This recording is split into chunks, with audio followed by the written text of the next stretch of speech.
오늘 설교 제목은 방금 여러분들이 말씀하신 것처럼 지우고 싶은 시간도 선물이었습니다. 이 말은 이효경 작가가 쓴 책 제목이에요. 이분은 교회를 다니는 집사님이시더라고요. 작년 9월에 이 책이 출간이 되었습니다. 제가 책 제목이 너무 좋았어. 수개월간 제가 지우고 싶은 시간도 선물이었습니다. 대니였어요.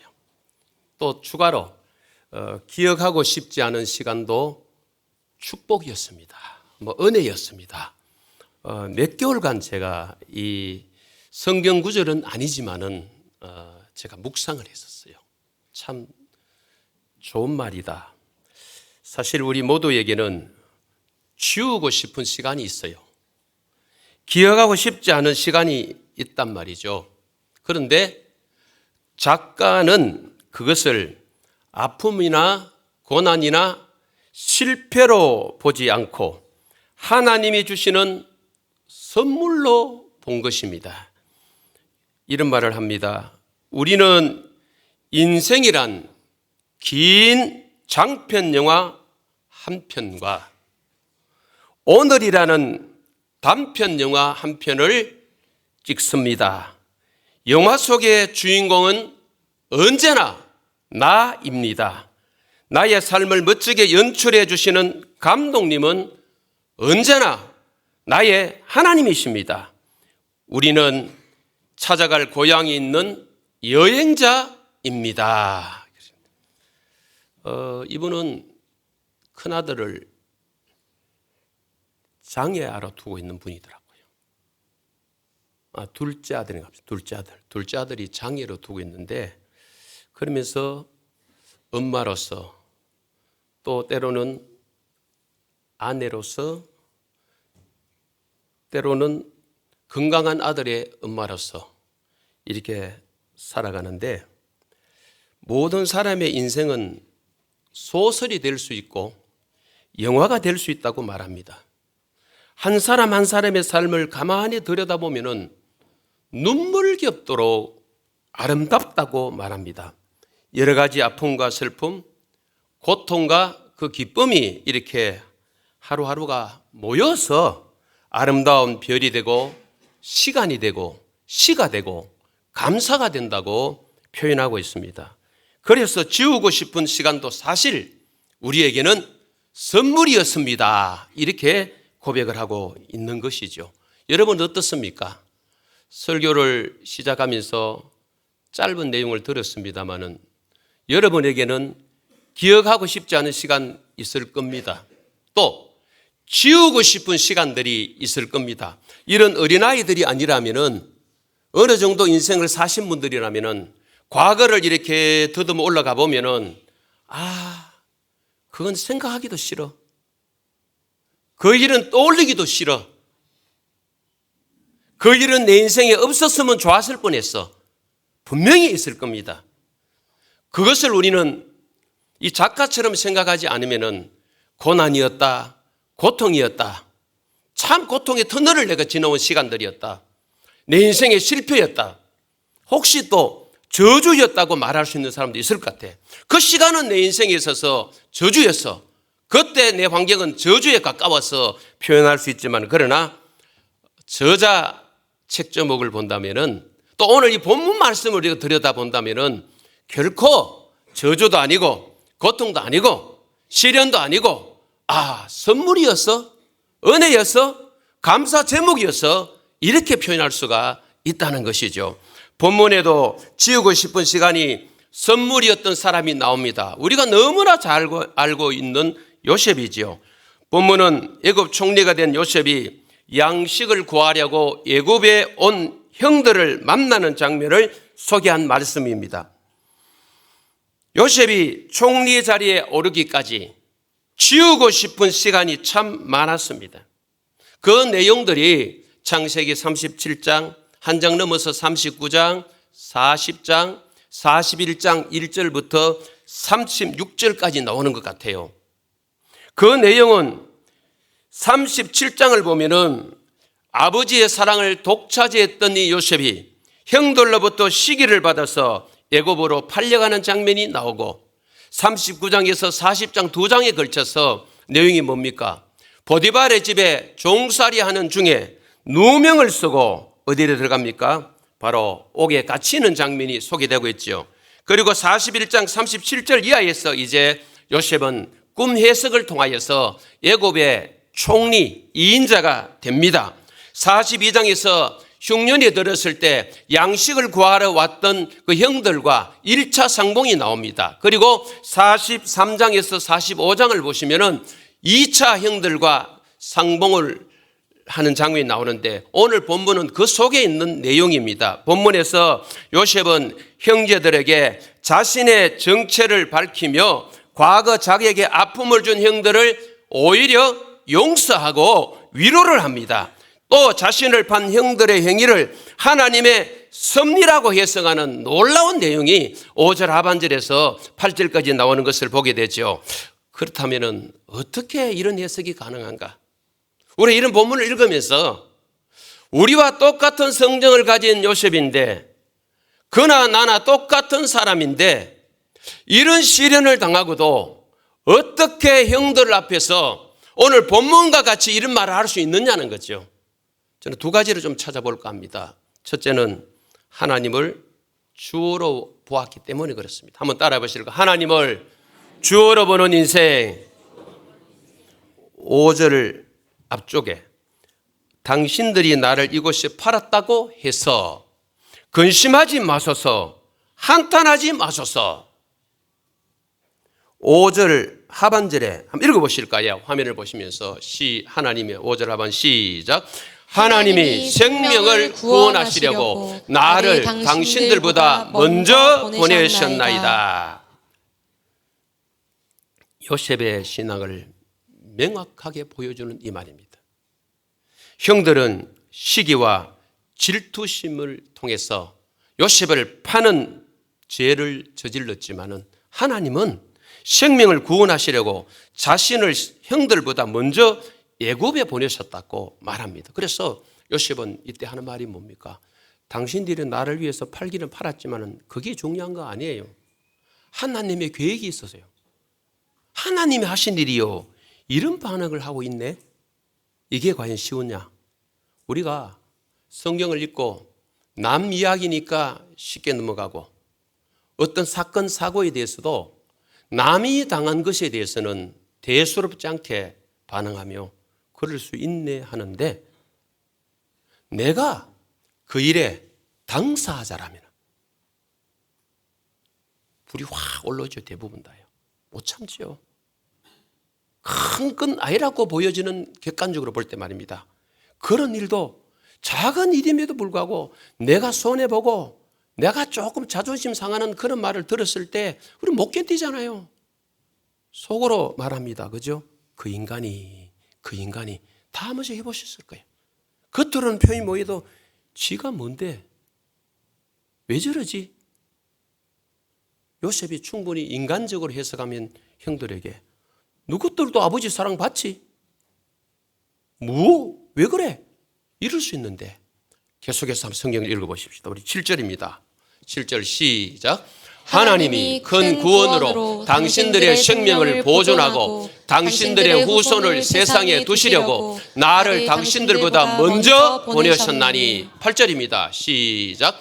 그런즉 나를 이리로 보낸 이는 당신들이 아니요 하나님이시라. 하나님이 나를 바로에게 아버지로 삼으시고. 요셉이 형들에게 당한 상처는 얼마든지 형들을 향하여 복수할 수 있는 복수거리가 됩니다. 그러나 요셉은 그렇게 하지 않아요. 형들을 용서하며 그들과 화해의 길을 선택했는데 어떻게 그것이 가능했느냐? 하나님의 섭리에 대한 인식입니다. 하나님의 섭리에 대한 바른 인식입니다. 조인식이 아니고요. 인식. 예. 과거에 우리 교회에 영생이라는 형제가 있는데 영생 또 그런 이름이 있잖아요. 이 과정에서 하나님의 주권적 섭리로 해석한 거 있죠. 여러분 5절 8절에서 가장 중요한 단어가 뭘까요? 하나님이라는 단어예요. 5절에서 8절에. 우리가 주목해야 하는 것은 요셉이 자신에게 일어난 사건을 바라보는 관점입니다. 관점. 요셉의 이야기 중심에는 사람이 아닙니다. 어떤 사건 자체도 아닙니다. 하나님입니다. 요셉의 말 속에 누가 주인공입니까? 누구를 강조하고 있습니까? 하나님입니다. 하나님이 주어라는 것이죠. 한번 따라해 보실까요? 신앙생활은 주어 찾기이다. 주어 찾기이다. 그렇죠. 신앙생활은 제가 자주 따라합시다 했죠. 신앙생활은 관계입니다. 하나님과 관계, 사람과 관계. 하나님과 관계 속에 하나님이 주어가 되고 내가 목적어가 돼야 됩니다. 내가 주어가 되고 하나님이 목적어가 되면 안 되는 거예요. 이게 거꾸로 가는 거예요. 주격이 전도된다는 말이 있죠. 그렇게 되는 거예요. 참 중요하지요. 하나님과 관계 속에 하나님과의 최고 관계가 뭘까요? 예수 믿는 사람들이 하나님 주인 되는 삶, 하나님이 주어가 되는 삶이라는 거죠. 나는 주어가 되면 안 되죠. 그 신앙생활은 아니죠. 그죠? 아니죠. 요셉의 삶 속에서 이걸 보게 되는 것이죠. 요셉은 나를 이리로 보낸 이는 하나님이라고 강조합니다. 하나님이 다 하셨다는 것이죠. 하나님이 다 하셨다라는 이 관점에서 아버지의 슬픔과 형들의 두려움과 자신에게 일어나는 그 분노를 일시에 해결하는 유일하고도 완전한 관점이었습니다. 하나님이 다 하셨다는 이 관점이 오늘 우리에게 들어오기만 하면은 우리는 어떤 사람들? 우리 또한 요셉처럼 살아가는 거죠. 우리가 요셉이 당한 일은 똑같은 내용은 아니더라도 이 땅에 살아가면서 이 비슷한 일들을 많이 당합니다. 때로는 우리는 억울하다고 호소합니다. 가슴 아픕니다. 상처라고 말합니다. 그런 일들의 해석에 대해서 우리 또한 하나님이 주어가 되는 인생이 되고 하나님이 주어라고 인정하시고 하나님이 주인이라고 인정하신다면 우리 해석도 요셉처럼 달라질 거예요. 요까지가 못 가니까 우리는 지엽적인 어떤 것들로 사사로운 것들로 해서 우리가 때로는 지나친 과격한 반응을 보일 수가 있다는 것이죠. 세계적인 구약신학자 월터 브루그만은 이런 말을 합니다. 전능하시고 신실하신 아버지 하나님께서 다 하신다고 하는 신앙적 관점은 우리로 하여금, 저와 여러분으로 하여금 과거를 새롭게 보게 하고 현재를 다시 규정하게 하고 미래를 소망 중에 열어보게 하는 본질적인 새로움이다 그랬습니다. 하나님이 다 하신다, 하나님이 주체고 하나님이 주인이다는 이런 관점에 본다면은 과거를 해석하는데 일반적인 해석과 달라요. 현재를 해석하는데 해석이 달라요. 미래를 바라보는데 바라봄이 달라요. 하나님이 다 하셨다는 이 확신이 있다면 하나님이 다 하셨다라는 하나님의 주권적 섭리 관점에서 모든 것을 저와 여러분이 바라본다면 나와 상대를 분립시키고 대립시키지 않습니다. 나는 옳고 상대는 틀렸다는, 나는 피해자고 상대는 가해자라는 이런 공식에서 벗어날 수가 있습니다. 상대방을 품는 개방성을 가질 수가 있다는 것이죠. 정말 요셉처럼 우리 사건 사고 우리 곁에 일어난 일들을 풀어나간다면 상대와 대립할 일이 크게 많지 않습니다. 상대를 가해자로만 여기고 나는 피해자다, 상대는 늘 틀렸고 나는 옳다는 말을 쓰지 않습니다. 그 속에 우리가 하나님을 발견한다면 말이죠. 우리 주위에는 많은 사람들이 있습니다. 그분들의 삶들, 우리의 삶들을 보면은 하나님을 주어로 보는 사람보다 자기 자신을 주어로 보며 사는 사람들이 저는 훨씬 많은 것 같아요. 불신자는 여기 끼어 넣을 수도 없고 우리 하나님 믿는 사람들 중에도 하나님이 나의 주인입니다, 아버지입니다, 하나님이 모든 것 주관하시죠, 창조주 하나님 손에 다 달렸습니다, 하나님의 주권에 내가 맡깁니다 하지만은 입술은 고백이 되어도 삶으로는 내가 주인 되어 살아갈 때가 하루 24시간만 봐도 우리 임의로 하는 일이 참 많거든요. 참 많아요. 제가 주일 말씀드린 대로 주와 함께 주 앞에서, 오늘 오해도 조금 나누겠습니다만, 매일 구호처럼 부르짖고, 오늘 이 하루도 하나님 주와 함께 주 앞에서 제가 살겠습니다. 그 누가 주인이란 말입니까? 은혜를 주십시오. 그렇게 살아서 은혜를 달라고. 누가복음 12장 16절 말씀부터 21절 화면 전체를 띄웠습니다. 노란 글씨를 잘 보시기 바랍니다. 색깔이 다른 글씨. 어리석은 자의 하나님이 비유하시는데, 주님이, 예수님 비유하세요. 주인이 누가 되었습니까? 내가 내 곳간, 내 모든 곡식, 물건, 내가 내 영혼, 그렇죠? 근데 이 사람의 말을 보세요. 자기는 어떤 말을 합니까? 여러 해 쓸 물건, 여러 해 산다고 가정을 하고 있는데, 하나님은 오늘 밤에 네 영혼을, 인생이 우리 계획대로 되는 게 아니에요. 나는 모으고 모아서 쌓고 쌓아서, 영혼도 자기 거라 그랬어요. 자기가 다 사놓고 있는 줄 알지만 못 쓰고 죽는 사람들이 얼마나 많습니까? 여러분 아시잖아요.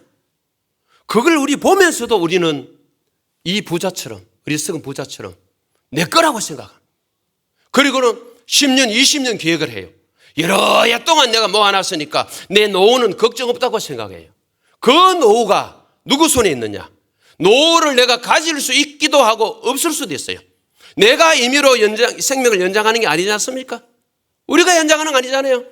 그분의 손에 달렸는데 그래서 오늘 본문에 하나님은 이르되 어리석은 자여, 그래. 밑에 보니까 어리석은 자라 그랬어요. 어리석은 자.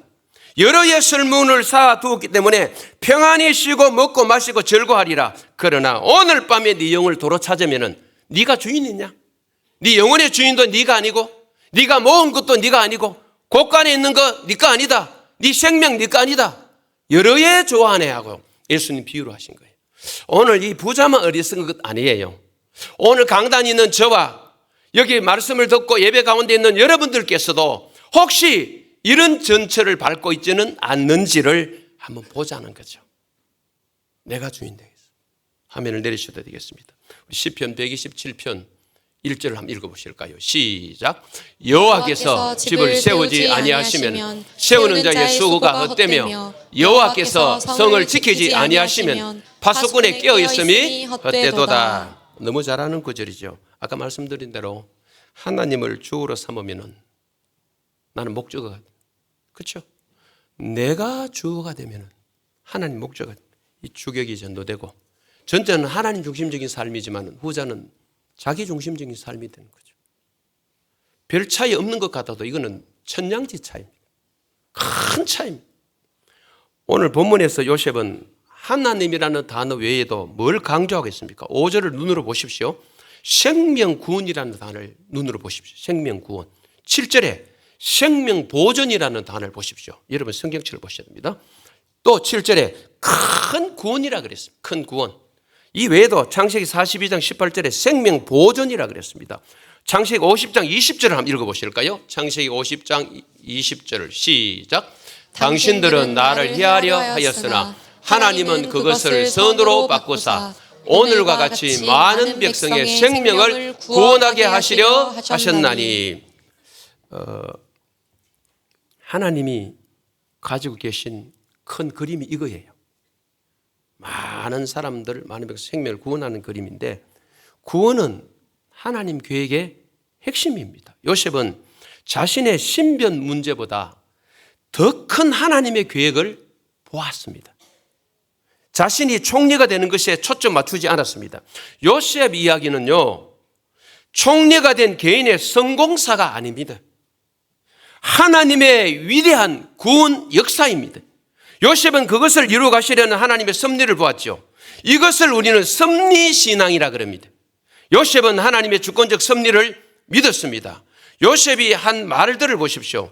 하나님께서 야곱에게 요셉이 지금 하는 말이 맞다고 가르쳐주는 내용이 창세기에 나옵니다. 우리 46장 3절을 한번 읽어보실까요? 46장 3절 시작. 하나님이 이르시되 나는 하나님이라 내 아버지의 하나님이니 애굽으로 내려가기를 두려워하지 말라. 내가 거기서 너로 큰 민족을 이루게 하리라. 화면 내리셔도 되겠습니다. 여러분, 하나님이 애굽으로 지금 내려가고 있는 아버지, 요셉의 아버지 야곱에게 내려가기를 두려워하지 말아라. 내려가고 거기서 어떤 민족을 이룹니까? 거기서 너희 큰 민족을 이루게 하리라. 그러니까 지금 요셉이 앞에서 하는 말, 하나님이, 그리고 생명구원, 생명보존, 큰 구원, 요셉이 입으로 쏟아낸 그 말이 인위적으로 인간적인 말이 아니라는 사실을 창세기 46장에서 야곱에게 하나님이 하신 말씀을 통해서 증명을 해주는 거예요. 우리가 입으로 하는 일들이 물론 믿음으로 하지만은 그 믿음이라는 말 속에 우리 생각이 들어갈 때가 많거든요. 우리 인위적으로 내 계획이 들어가서 하나님 이름을 도용하고 믿음이라는 단어를 빌려 써서 진짜 하나님이 하신 것처럼 믿음인 것처럼 말할 때도 있는데 본문에서 말하는 요셉은 적어도 그런 사람은 아니다는 것이죠. 그것을 창세기 46장 3절에서 하나님께서 야곱에게 일러주신 이 말씀 속에서 아하, 지금 45장에서 요셉이 말하고 있는 이 말이 요셉이 인위적으로 자기 생각대로 내뱉는 소리가 아니다는 사실을 증명을 해주고 있는 것이죠. 여러분, 그렇습니다. 주어가 바뀌면 인생이 바뀝니다. 한번 따라해 보실까요? 주어가 바뀌면 인생이 바뀝니다. 하나님을 주어로 보는, 그리고 하나님을 주어로 보고 살아가는 여러분들 되시기를 주님의 이름으로 축복합니다. 두 번째, 믿음의 관점으로 해석하는 인생이기 때문에 그렇습니다. 저는 이 본문을 보면서 두 가지를 이렇게 주제를 잡아봤습니다. 어떻게 하나님을 주어로 보며 살아갈 것인가? 제가 보니까 믿음이 없이는 안 되겠더라고요. 하나님이 다 하셨다라는 하나님을 주어로 보는 인생이 되려면 믿음이 있어야 돼요. 오죽하면 히브리서에서 11장이죠. 믿음이 없이는 하나님을 기쁘시게 할 수 없다 그랬어요. 믿음이 보배라 그랬어요. 베드로서에는. 또 믿음이 있어야 믿음의 관점에서 인생을 해석할 수가 있습니다. 하나님이 다 하셨다는 이 관점은 믿음이 없이는 불가능합니다. 그래서 제가 요셉이 창세기에서 하나님이라는 단어를 얼마나 썼는가 일일이 한번 찾아봤습니다. 설교를 준비하면서. 뭐 누군가 도움받는 게 아니고요. 배우면서 제가 지금 읽어드릴게요. 창세기 39장 9절부터 보디발의 아내가 유혹할 때 하나님께 죄를 지으리까? 전의 성경은 득죄하리까? 큰 악을 향하여 하나님께 그랬습니다. 하나님을 생각하면서 유혹을 물리친 거죠. 그리고 창세기 40장 8절에 보니까 애굽의 왕 술 맡은 자와 떡 굽는 자 꿈을 해석할 분도 하나님이라 이렇게 말합니다. 하나님이 해석합니다. 자기 해석하지 않는다. 꿈 해석은 하나님께 있다. 그리고 41장 16절에 바로왕이 꿈을 꿨는데 그 꿈 해석도 하나님께 있습니다. 하나님이란 말을 써요. 그리고 창세기 41장 25절, 28절, 32절을 보시면은 바로에게 그런 꿈을 꾸게 하신 분도 누구라 말합니까? 하나님이라 합니다. 뛰어나오십시오. 읽어보실까요? 자, 화면 띄워서 시작. 바로께서 꿈을 두 번 겹쳐 꾸신 것은 하나님이 이 일을 행하셨습니다. 하나님이 속히 행하시리니. 요셉의 입에서 줄줄줄 뭐 흘리고 다니지 마라 말이 있죠. 하나님을 흘리는 건 아니지만은 입에서 나오는 말이 하나님이에요. 건드리면 하나님이에요. 누가 그 꿈을 주셨는지, 꿈 해석은 누구께 했는지, 하나님이 왜 애국 왕 바로가 꿈을 겹쳐 두 번 꿨는지 하나님의 계획이 있다는 거죠. 그렇지 않습니까?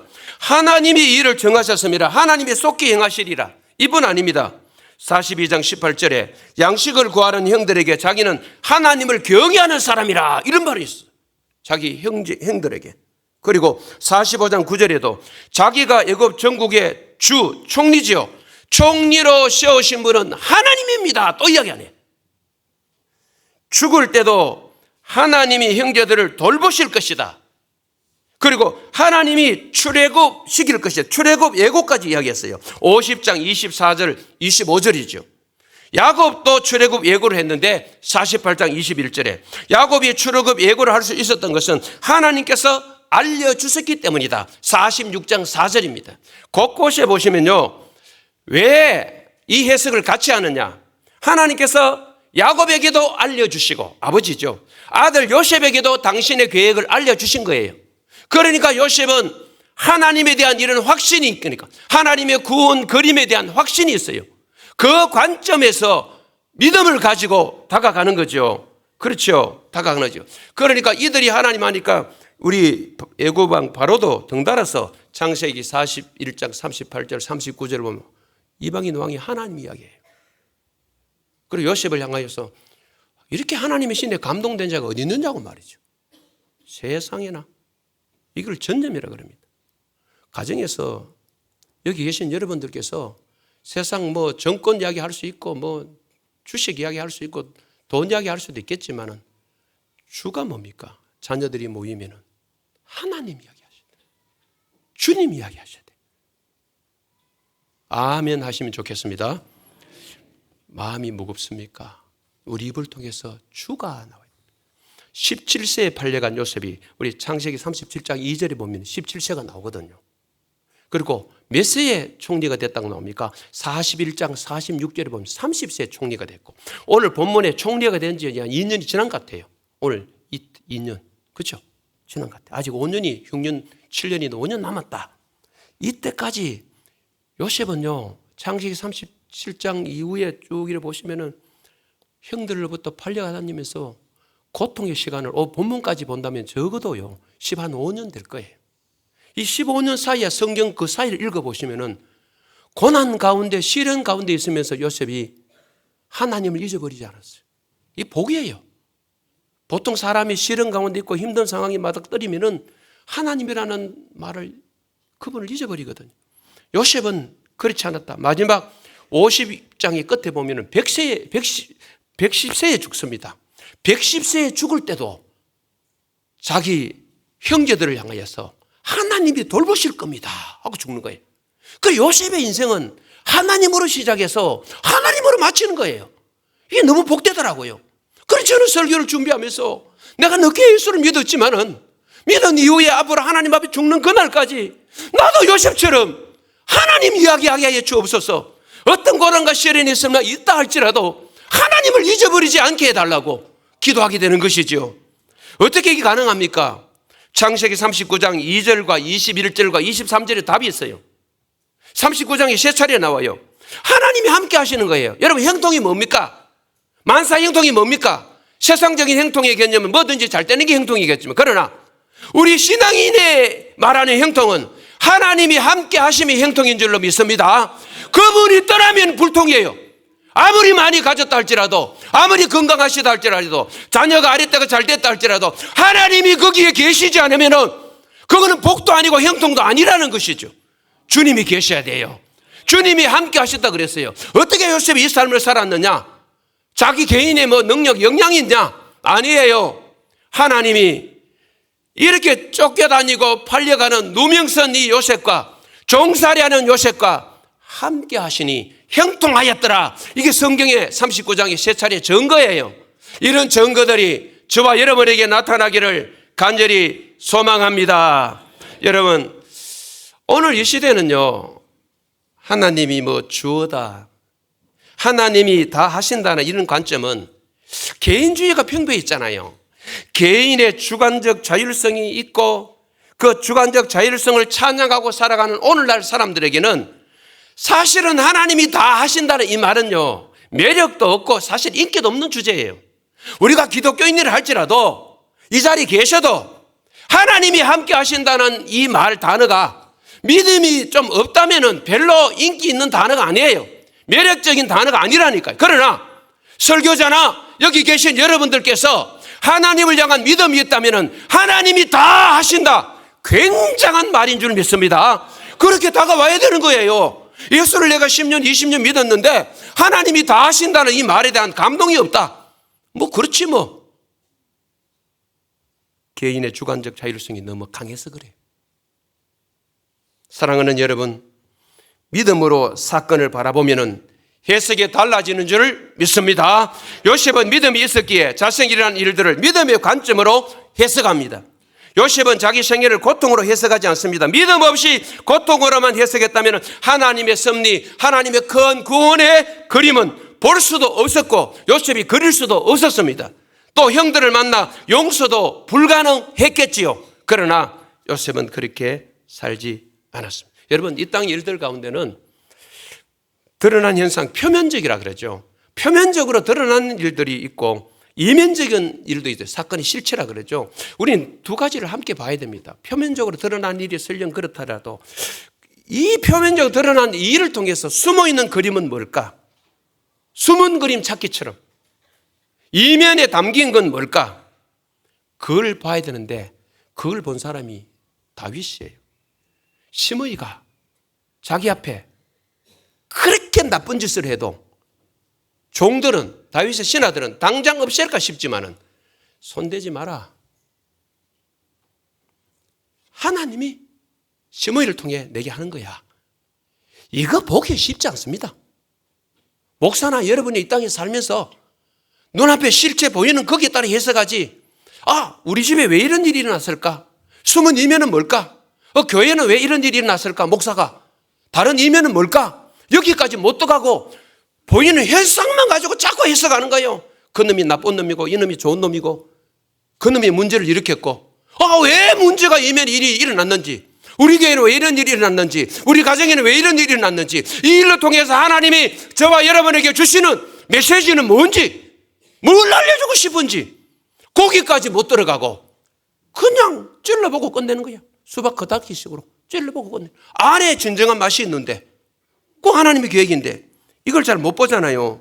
하나님을 주어로 보는 인생이 되고 믿음의 관점으로 해석하는 인생이 되면은 설교 제목처럼 지우고 싶은 시간도 선물이었습니다. 감사였습니다. 고백할 수 있어요. 저주다, 고난의 시간, 시련의 시간이 내게 없었으면 좋겠다. 하나님 왜 이런 내게 주셨습니까? 이렇게 말하지 않고 오히려 그런 일들이 하나님 선물이네요. 축복이네요. 내게 감사거리네요. 감사로 고백하며 나가는 사람이 될 수가 있다는 것이죠. 여러분, 사랑하는 여러분에게도 지우고 싶은 시간이 많이 있었죠.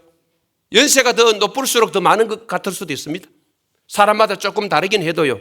예수님에게도 지우고 싶은 시간이 인간적인 예수라면 저는 있었을 것 같아요. 아버지 하나님, 성부 하나님, 십자가 안 지면 안 됩니까? 꼭 져야 됩니까? 우리 주님도 충분히 그런 말씀 하실 수 있을 것 같아요.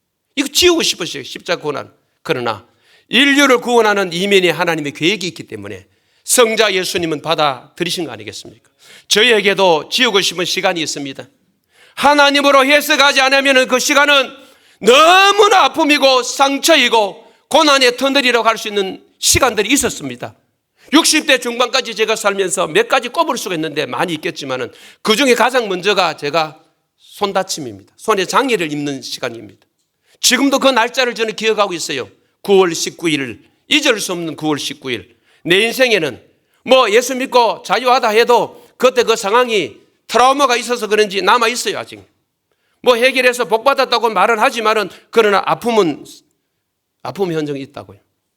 근데 그 당시는 나도 해석 안 되고 우리 어머니도 아버지도 해석 안 되고 그냥 우는 세월을 보내셨대. 사형조 중에 맞은 장남이 제가 장애를 입었으니까 그때에도 장애라 그러면요 앞으로 살 길이 막막하다. 사회 속에 얼마나 냉대를 받았습니까? 그러니까 저거 다 살았다. 나중에 그러시더라고요. 지금 어떻게 살 거냐 저거. 장가는 갈 거냐? 지금 그러셨대요.